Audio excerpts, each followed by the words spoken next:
Good day, Droops01 here for an action figure review. Today we are looking into the Marvel Legends Fantastic Four Vintage Wave Doctor Doom.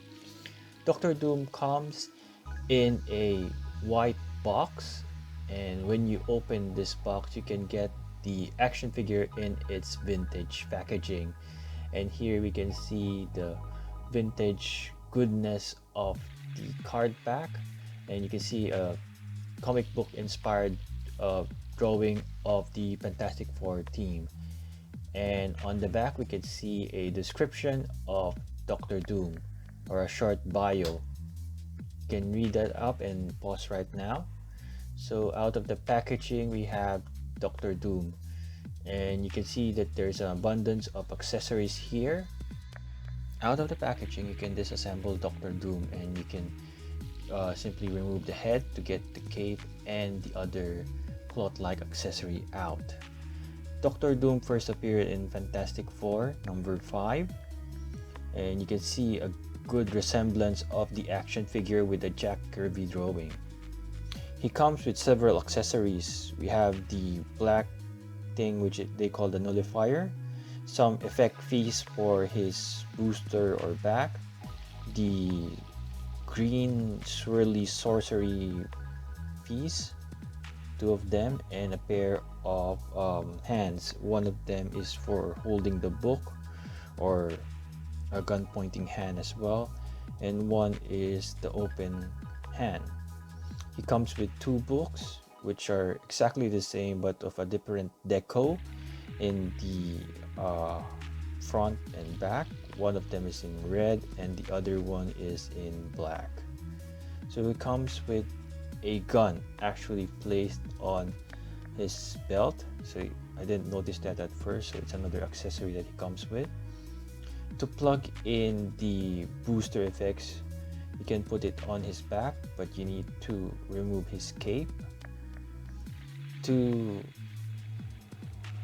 hold the book, Doctor Doom needs to point his thumb on the middle of the book. It's unlike Beast, wherein there is a hole in the book which you can put Beast's thumb, but for this one Doctor Doom holds it in the middle. Same is true for the red one as well. In terms of the green swirly effect, it is the same swirly effect that Hasbro has used several times with the Stepford Cuckoos and the Scarlet Witch, and it has been used as well for Johnny Storm. With regards to the black small item in his accessories, it is called the Ultimate Nullifier.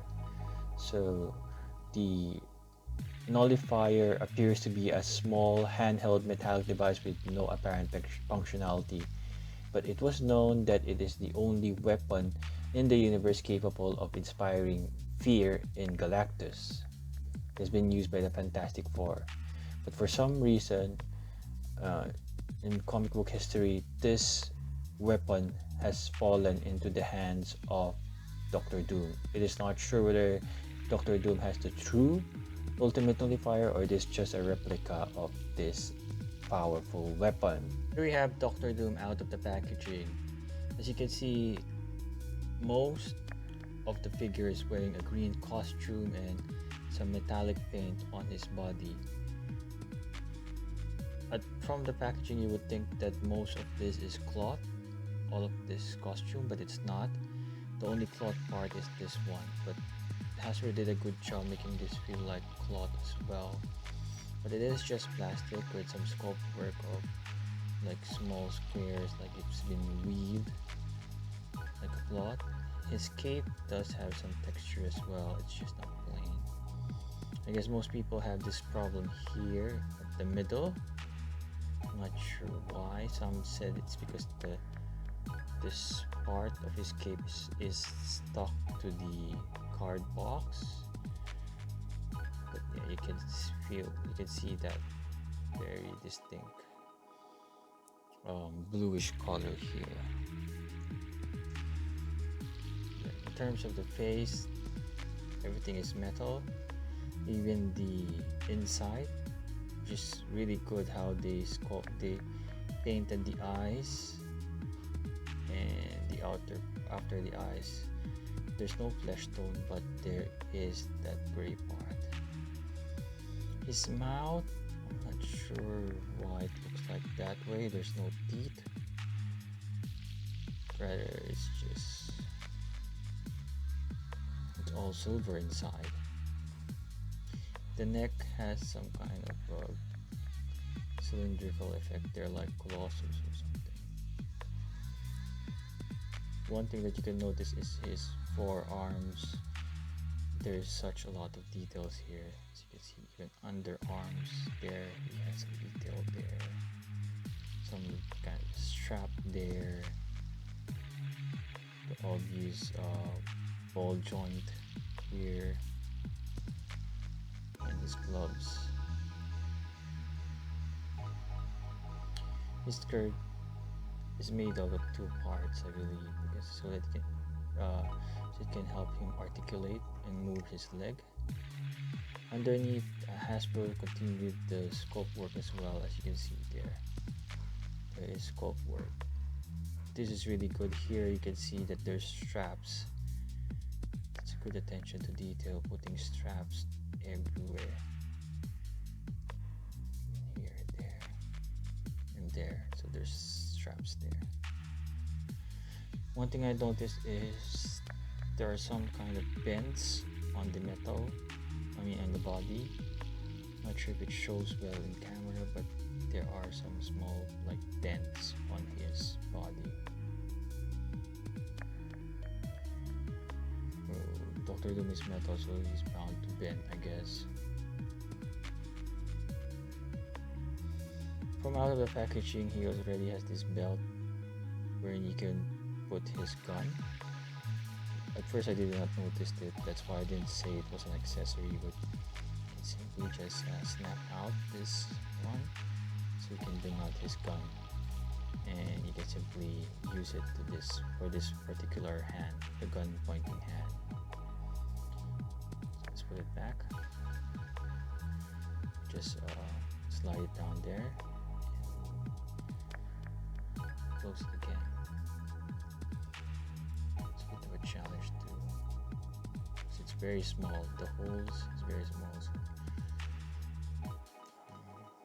there. I think that's enough.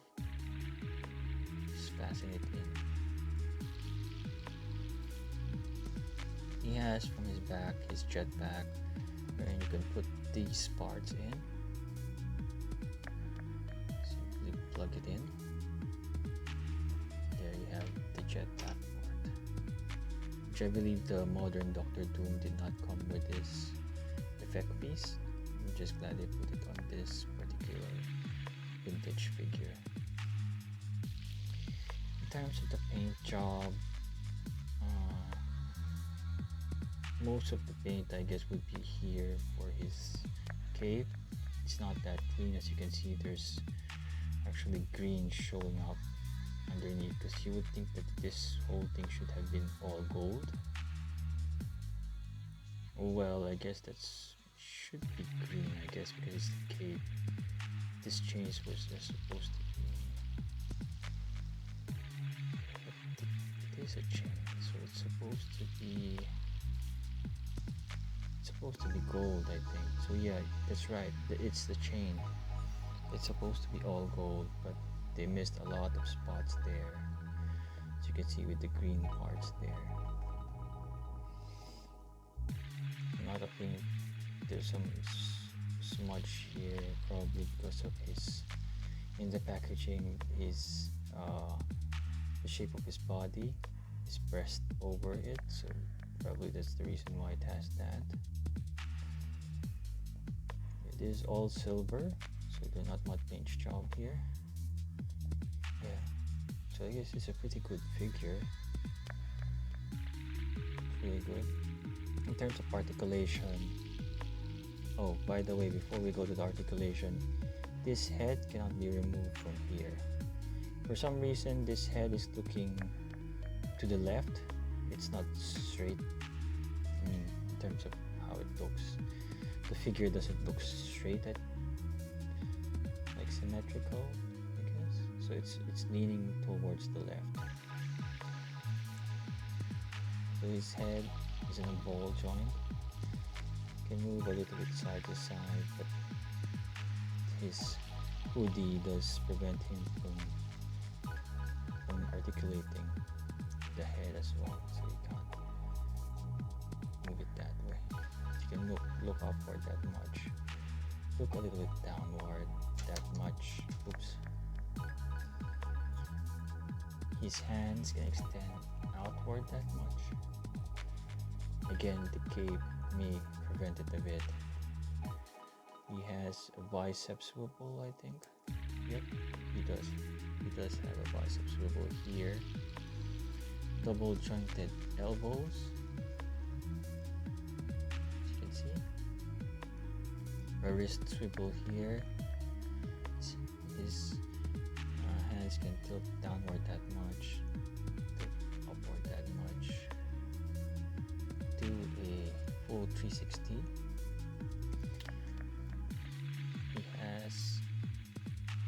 You can crunch downward that much and crunch upward that much. Again, this plastic thing prevents him from moving further.